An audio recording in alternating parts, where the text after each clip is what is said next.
All right, so get ready because today we're going deep, really deep into something pretty mind-blowing. Okay, I'm ready. The power of failure. Hmm. And we're not talking about, some vague motivational speaker kind of way. We're going deep into black box thinking, which is a concept from Matthew Syed's book. And he argues that we should be analyzing our failures, like Wow. with the same detail that aviation experts would investigate a plane crash. It's a really fascinating idea, right? Like imagine if we treated every mistake, every single setback as like this precious opportunity to learn something valuable. Yeah. Syed makes a really compelling case that this whole approach could completely change everything from healthcare to just our personal lives. Yeah. And he really brings this contrast to life by comparing two high-stakes fields, aviation and healthcare. Right. So on one hand, you have pilots and engineers who, meticulously dissect every single crash like they're studying the wreckage of the black box recordings, all to prevent future tragedies. And then you have healthcare, where mistakes are often hidden, Right. swept under the rug, and then it leads to this cycle of preventable errors. Yeah, it's a very stark comparison. And actually, Syed starts his book off with this really heartbreaking story about Elaine Bromley, who was a 37-year-old woman who died during a routine sinus operation. And during the procedure, the medical team struggled to ventilate her, and her oxygen levels plummeted. Oh, wow. Yeah. So what's even more tragic is that the healthcare system just seems so resistant to even investigating what went wrong. And her husband, Martin, was a pilot. And he was absolutely stunned by the contrast between aviation's complete openness, transparency, and healthcare secrecy. Yeah, Martin was used to this industry where every incident was analyzed, like you said, meticulously, to really understand all the contributing factors. And he couldn't fathom why healthcare wouldn't have that same commitment to learning from mistakes, especially when lives are on the line. Right, because in aviation, it's life or death. Exactly. Yeah. His story is so powerful, it really highlights the human cost of not embracing failure. Imagine if hospitals had that same black box thinking approach. Could Elaine's death have been this catalyst for changes that would have saved others? Yeah. It's haunting to think about. It really makes you think, about the consequences of how we choose to deal with failure, right? I mean, in aviation, it's led to an incredible increase in safety, but in healthcare, that instinct to kind of hide mistakes has had, well, sadly, deadly consequences. That brings us to a powerful example of how the aviation industry literally transformed itself by turning crashes into lifesavers. Yeah. And Syed uses the 1978 crash of United Airlines Flight 173 as a case study. The crew became fixated on a landing gear issue, and they failed to monitor their fuel levels. So the plane ran out of fuel and crashed. Tragic. But the important thing is that the investigation didn't just stop at blaming the pilots. It went deeper, and it revealed all of these system-wide issues, things like communication breakdowns and inadequate cockpit design, for example. So instead of just pointing fingers, they used this horrible crash as an opportunity to really overhaul procedures and systems. So this led to some big changes, like standardized checklists and redesigned cockpits to make them more intuitive, and crew resource management training to improve teamwork and communication. Yeah, and these weren't just about preventing that one type of crash. It was about this whole cultural shift towards continuous improvement, like a system that was designed to learn from every single mistake, no matter how small. Yeah. So the aviation industry embraced this idea that failure isn't the opposite of success. It's a step on the path to becoming safer and more effective. Okay, now are you ready to kind of shift gears a little bit and explore a concept that's really, really important for geniuses like you? I think so. Let's do it. What is it? Okay, so it's called survivorship bias.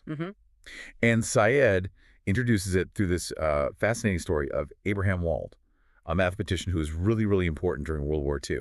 And the military asked him to analyze bullet holes in returning aircraft to figure out, okay, where should we add armor to these planes? Okay, so the obvious answer would be to reinforce the areas with the most bullet holes. Right, exactly. That's where they're getting hit. Right.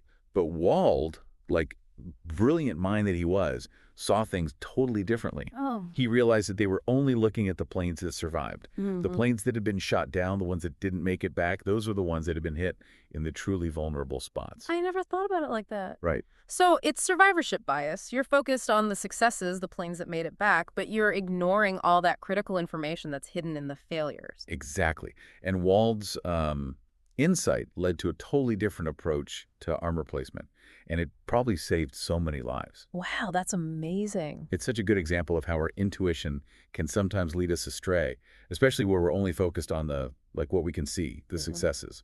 Right. And that bias, it affects us in like every area of life, right? I mean, think about how we always celebrate these success stories without even examining the failures that like came before, right? Yeah. Or we judge a career path based on the people who made it without considering those who struggled or took like a totally different path. It's such a crucial reminder for anyone, especially those who want to do amazing things, to look beyond the obvious.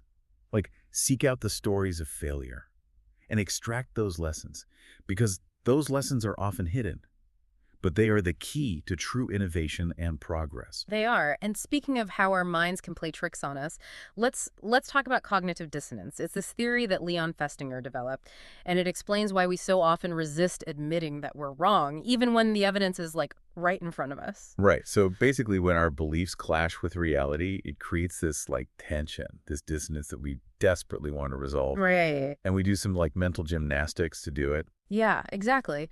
And one of the most classic examples of this cognitive dissonance is, do you remember that story of that Chicago cult that predicted the end of the world? Oh, right. Well, when the world didn't end, obviously, did they give up their beliefs? No, not at all. Instead, they doubled down. They said that it was because of their faith that the world had been saved. It seems so crazy, Yeah. but it really shows how powerful that need to protect our beliefs and our egos can be. It really does.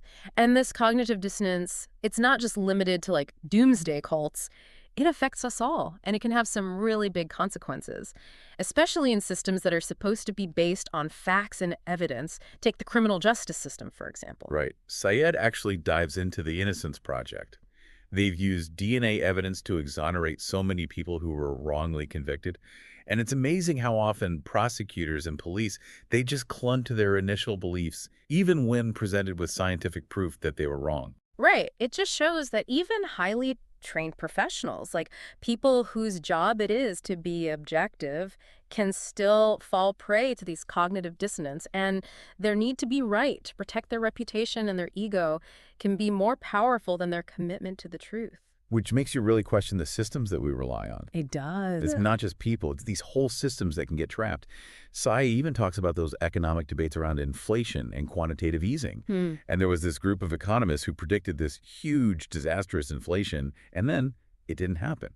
And they claimed they were right, even though their logic was flawed. Yeah, because they were so invested in being right that they couldn't even look at the evidence objectively. Exactly, like they were clinging to their narrative, Yeah. even when it didn't match reality. And that brings us back to the idea of narrative fallacies. These stories that we tell ourselves to make sense of the world. Right. And those stories, they can blind us to how complex reality really is, and it stops us from really learning and adapting. And that resistance to being wrong, to experimenting, it can really hold back progress and innovation. We become so attached to our stories that we can't see the lessons hidden in our mistakes. Yeah. Which leads us perfectly into another story. This one is about Unilever and their quest to design a better, more efficient nozzle for their detergent bottles. Right. It's all about the limits of thinking from the top down. The nozzle paradox, as Syed calls it. So they started out by bringing in this team of brilliant mathematicians to try to design the perfect nozzle, using all these calculations and fluid dynamics, very top down, relying on theory and expertise. But despite all that, they just couldn't get it right. The nozzles kept getting clogged. So what did they do?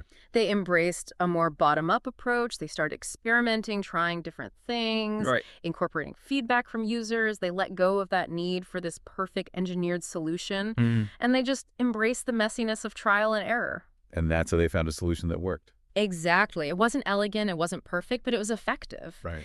And the nozzle paradox teaches us that sometimes the best way to solve a problem isn't to overthink it, but to just get your hands dirty, try stuff, and experiment. It's like fail fast, fail often. Yeah. Sometimes, the fastest way to make progress is to embrace the stumbles and learn from them.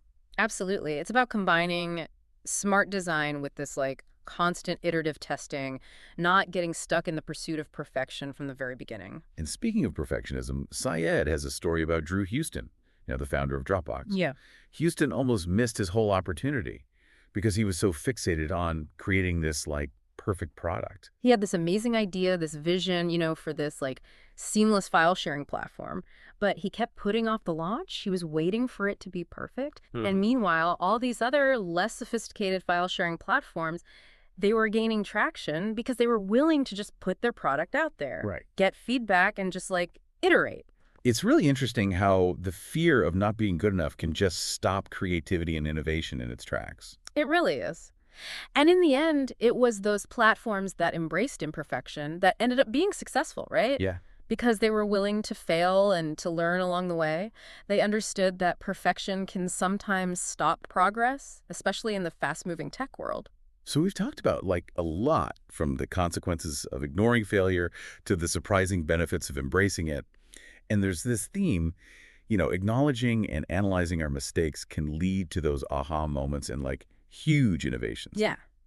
It's about changing how we see failure, seeing it not as a sign of weakness, but as a valuable source of information, a way to grow and learn. Now, are you ready to go even deeper into the science of all this? Oh, absolutely. Lead the way. One of the most powerful tools for understanding what works and what doesn't is the scientific method. Right. And Syed really emphasizes these randomized control trials, or RCTs. They're so important to scientific research, and he thinks we can apply them to way more areas than we do now, from charity work to website design. So instead of just relying on our gut or, like, stories we've heard, Exactly. we can use these trials to figure out what actually works. Exactly. He has this great example about how RCTs were used to see the impact of giving free textbooks to students in Kenya. Because, it seems like a logical solution to improve education. Yeah, textbooks are, like, essential to learning. Right. But the RCTs actually showed something really surprising. The textbooks didn't really do anything. It turned out that the language barrier was a much bigger problem than not having the books. So even when our intentions are good, we can be totally wrong about what works. Totally. And that's what's so great about RCTs. They help us cut through our biases, what we think we know, and they help us see the difference between what we think should work and what actually does. It's like, let the data decide, not our emotions or assumptions. Yeah, exactly. Speaking of letting data guide us, let's talk about this program that at first seemed like a great idea, but when they tested it, it showed some really crazy unintended consequences. You're talking about Scared Straight, right? Yeah. Where they take at-risk youth to prisons, expose them to the harsh realities of prison life, hoping it will scare them into changing their ways. Right. And the stories from the participants were really powerful and convincing. Yeah. But then they decided to test it. They did these RCTs to see if it was actually working. And the results are pretty shocking. Yeah. Not only did the program not reduce crime, it actually made it worse. The kids who went through it were more likely to commit crimes later on. Turns out that exposing these vulnerable young people to all that negativity and violence actually did the opposite of what they wanted. It's a great example of how even programs that seem helpful, like common sense even, can backfire if you don't test them. Intuition and anecdotal evidence can be so misleading. We can't just trust our gut or what sounds good. We have to be open to challenging our assumptions. And most importantly, be willing to admit when something's not working, even when it feels wrong. This idea of testing our ideas and challenging assumptions, it seems really important for people who are always pushing boundaries, people who are, geniuses. It is. It's about having that scientific mindset. Right. Being willing to put your ideas out there and let the evidence guide your actions. Now, let's talk about something that's totally changed how people perform in lots of different areas, from cycling to development economics, Oh, yeah. marginal gains. Marginal gains. This idea was made famous by Dave Brailsford, the guy behind all of British cycling's success. We're talking multiple Tour de France wins, Olympic gold medals. Wow. Brailsford's approach might seem kind of weird at first. Okay. Instead of focusing on making big, sweeping changes, he thought you should break down a big goal into all these tiny, manageable parts. Oh, interesting. He called it the aggregation of marginal gains. His idea was, if you can just improve each tiny little thing by just 1%, all those little improvements would add up over time and give you a huge advantage. So instead of trying to change everything all at once, he was all about making all these little improvements. Yeah. Like, think about a cyclist. Brailsford would look at everything. The bike, their training schedule, their diet, even how they sleep.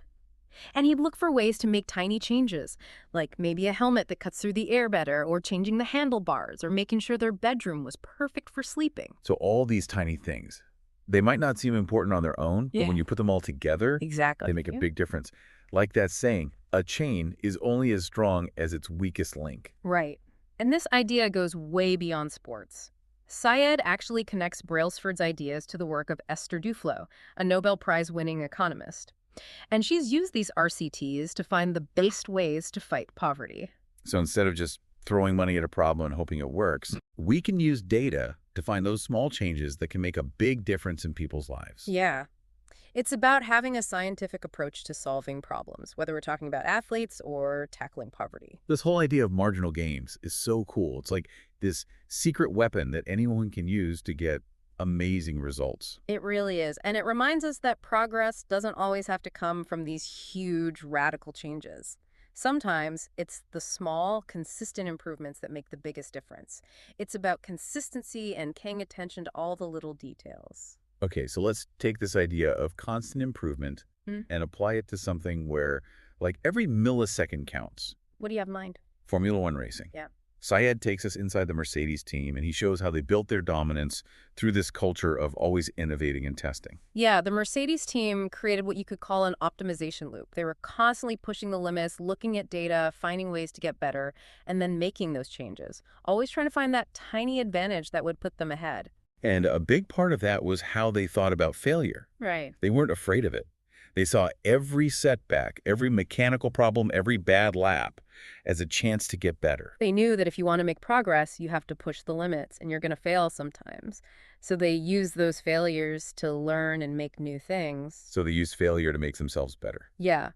They saw it as valuable information, as a sign that they were really pushing the boundaries and discovering new things. It's like they made failure into an advantage. It is. It's about being creative, but also measuring your results, using data to guide your ideas, and never stopping trying to improve.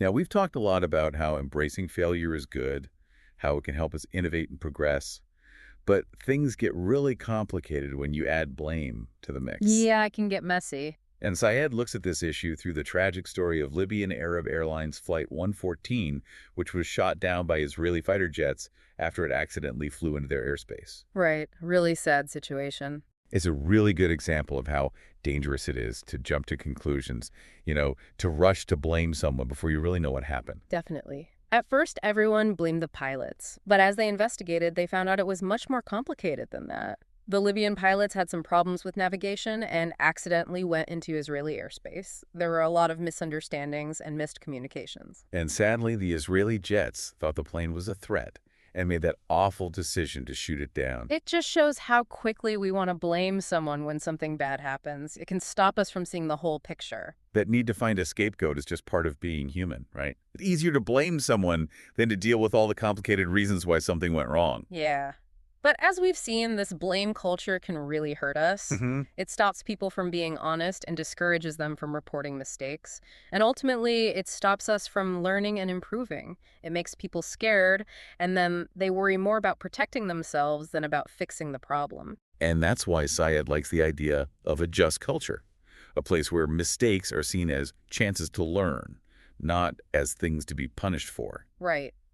In a just culture, the focus is on figuring out why something went wrong, finding the problems in the system, and making changes so it doesn't happen again.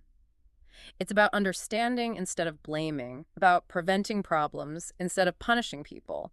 It's about being open and honest so people feel safe to report mistakes, knowing that the goal is to learn and improve, not to point fingers. So instead of asking, who screwed up, You're right. we should be asking, what can we learn from this? Exactly. We need to make people feel safe enough to admit when they make a mistake, knowing that everyone wants to figure out how to stop it from happening again, not to punish them. And we've seen how this blame culture can be so destructive in healthcare and aviation. But Syed says it goes way beyond that. It does. He talks about the case of baby Peter in the UK, this horrible story that led to everyone blaming social workers. It's a truly awful case. Baby Peter was abused by his mother and her boyfriend. And even though social workers visited the family a bunch of times, the abuse continued and he died. And of course, people were outraged. The media made it look like the social workers were incompetent and negligent, and that just made the blame culture even worse. But what happened next was even more tragic. Yeah. Social workers, the people whose job it is to protect kids, started quitting. Wow. Not many people wanted to do that job anymore. Instead of learning from this awful situation, everyone was just trying to blame someone. And that made everyone defensive and afraid to talk about mistakes. They were more worried about protecting themselves than reporting problems and finding solutions. It's so sad how blame just makes things worse, and it makes it harder to fix the problems it was supposed to solve. Instead of asking how to learn from the tragedy and prevent it from happening again, everyone just wanted to find someone to blame. And that blame had really bad consequences. It's a perfect example of how blaming doesn't solve anything. It just makes people scared and divides them, and it makes them less likely to admit mistakes. What we need is to be more constructive, to focus on learning, understanding, and getting better. Okay, so we've talked about a lot of those external things that can stop us from learning from failure. But what about what goes on inside us? Those things in our minds that make it hard to deal with our mistakes. That's where Carol Dweck's work on mindset comes in. She's found that there are two main types of mindsets: the fixed mindset and the growth mindset. And this seems really important for geniuses, people who are always expected to be right. Yeah, it is. People with a fixed mindset think their abilities are just part of who they are and they can't change them. They see failure as proof that they're not good enough. They're terrified of making mistakes because they think it means they're not smart or talented enough. So for them, making a mistake is like a personal attack. It means they're not as good as they thought they were. Exactly. People with a growth mindset are different. Yeah. They believe they can always get better through hard work and learning. They see failure as a chance to grow, to learn new things, and improve their skills. They're not scared to make mistakes because they know that's how you learn. So it's not about being perfect. No. It's about enjoying the journey, the ups and downs, and all the mistakes you make along the way. Right.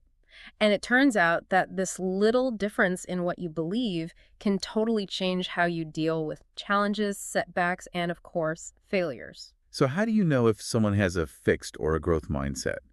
Is it just how they talk about their mistakes, or is it something deeper? Well, Syed mentioned some really interesting research done by Jason Moser. Okay. He looked at what happens in people's brains when they make mistakes. Uh-huh. And he found that people with a growth mindset, their brains are more active after they make a mistake. Like their brain is really focusing on learning from the mistake. Exactly. It's Yeah. like they're not trying to ignore it or pretend it didn't happen. They're really trying to understand it and learn from it. Like their brains are wired for growth. Right. And this brings us to the P signal, which stands for error positivity. Basically, it shows how much attention you pay to your mistakes, and it can predict if you'll get better in the future. People with a growth mindset have a stronger P signal, which means they're more likely to learn from their mistakes and improve. So it's not just about how we think about failing, but how our brains actually react to it. It's about having a brain that's ready to learn, grow, and always get better. That's a good way to put it. And this ability to learn from setbacks is a big part of another super important quality: grit. Okay. Grit's been a bit of a buzzword lately, but Syed really dives into the research behind it, especially Angela Duckworth's work. She says grit is a combination of passion and perseverance that drive to reach your long-term goals. Okay. And her research has found that grit is actually a better predictor of success than talent or intelligence in a lot of areas. So it's not just about how smart you are. It's about how much you want it and how much you're willing to keep going, even when you hit roadblocks. It's that inner strength that keeps you going when things get tough. Yeah, exactly. And the great thing is that grit isn't something you're born with. It's something you can build up over time. So how do you build grit? Is it about setting harder goals, pushing yourself more, facing more challenges? All of that helps, but it's also about how you think about those things. Right. It's about seeing challenges as chances to grow, seeing setbacks as learning experiences, and really believing that you can get better and achieve your goals. It's about that voice in your head that says, I can do this, even when things are hard. So we've talked about a lot, from how our brains respond to errors to the importance of having a growth mindset and developing grit. But what does all of this mean for us? How can we use these ideas in our own lives? That's a great question, and that's exactly what Syed covers in the last part of his book. He talks about practical strategies to redefine failure, to see it not as something to be afraid of, but as a chance to learn and improve. So are you ready to take on that challenge? Are you ready to harness the power of failure and unlock your true potential? Absolutely. Redefining failure, it starts with changing how we see it, understanding that failure isn't the opposite of success, it's part of getting there. It's about learning from those moments and using them to get better. Like that Thomas Edison quote, "I haven't failed, I've just found 10,000 ways that won't work." Yeah, exactly. Syed talks about some cool examples of how people and organizations are changing how they think about failure. He talks about this program for school kids who have a hard time dealing with setbacks. It teaches them how to see their failures as chances to learn. I like that. It's like giving them the tools to handle things better and develop a more resilient mindset. It is. The program focuses on building a growth mindset, helping students see that intelligence can be developed. It's not fixed. Yeah. And this helps them embrace challenges and see mistakes as just part of learning. It reminds me of that whole fail fast, fail often thing you hear in the startup world. It's about taking risks, trying things out, and learning from those experiences, even if they don't always work out. Exactly. And it's so important to create environments where people feel okay with experimenting and learning. Syed compares the entrepreneurial cultures in Japan and the US, and he points out that Japan's more risk-averse culture can hold back innovation sometimes. That's so interesting how different cultures can influence our views on failure. It's not just about individual mindsets, but the whole environment we're in. Absolutely. We need to create spaces where people feel comfortable trying new things, taking risks, and learning from their mistakes without being judged or punished. We need to celebrate the process of learning, not just the end result. Okay, I have one last story to really emphasize this point. Syed talks about David Beckham, one of the greatest football players of all time, famous for those free kicks. Right. Most people just see his success and think it's all natural talent. But Syed talks about the countless hours he practiced, all those times he missed, to get that good. It's a reminder that even people who seem naturally talented put in a ton of work, and they definitely made a lot of mistakes along the way. Definitely. And Beckham himself talks about how failure made him better. He says those missed shots, those frustrating times, pushed him to keep working on his technique until he mastered it. It's such a good message for anyone who wants to excel at something. You're going to make mistakes. There will be stumbles and self-doubt along the way. It's about accepting those moments, learning from them, and using them to keep going. That's what separates those who achieve great things from those who just dream about them. It's the willingness to embrace the whole process, the ups and downs, and keep pushing forward even when things get tough. So to sum up our deep dive into the power of failure, we've learned that it's not something to be afraid of. It's actually essential for growth, for coming up with new ideas, and for mastering anything. It's about changing how we think about failure, creating an environment that encourages learning, and having the grit to keep going when things are challenging. And with that, we want to leave you with something to think about. Think about a time when you gave up on something because it felt too difficult. What if you had seen those setbacks as opportunities to learn and grow? How might things have been different? Thanks for joining us on this deep dive into the power of failure.